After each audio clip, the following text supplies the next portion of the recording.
Hello YouTube, and I have this terrarium right now I'm working on. And so basically I have 2 stones stacked up. I've filled the back with fluval stratum, sphagnum moss, and a little bit of tree fern.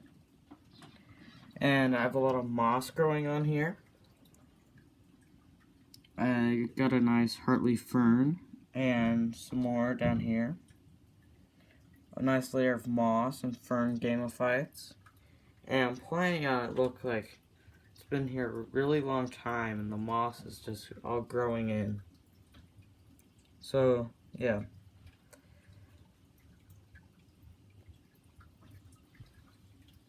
Let's just give it a spray down.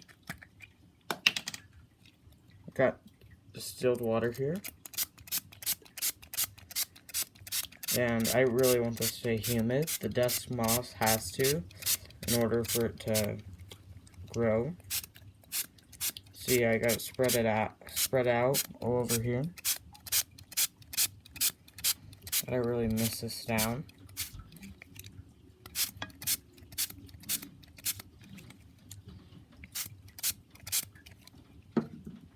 And then close the door. It's turning along nice.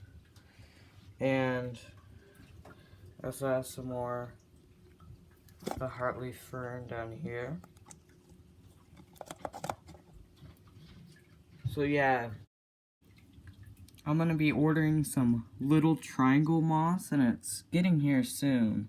So what I'm planning on doing is having behind these stones to give it a little bit of height, and on top of the stones for like a little bit of an overhang, I'm gonna use a little triangle moss, which looks a little bit like fern moss, and it will hang over these rocks, give a little overhang effect. And this fern will grow really tall. I have it in one of my tanks here. This is a heartleaf fern in an established terrarium, and it's maybe like a year old. And look at that growth. It's just insane. And it might get that growth in there. I'm not actually sure how I like it with that much growth, but I've heard it grows as an epiphyte on trees, which is really interesting. Okay, so I got some Azolla in here, and I thought it'd be cool to see if it'd grow on the surface of the soil instead of the surface of the water. This is because in Hawaii, when I went there, I went to a nursery, and the ground was so humid that duckweed was growing on it. So I want to see if I can do this with this terrarium. Okay, I'm just going to use my hands and take a little bit of Azolla.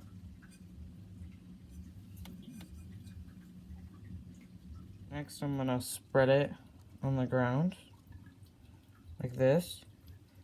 And I forgot to mention, the way I got this Azolla is actually on the base of a pitcher plant pot I bought. And I got a lot from that, so, and it was actually like growing a bit like a Slaginella, so we'll see how that works out.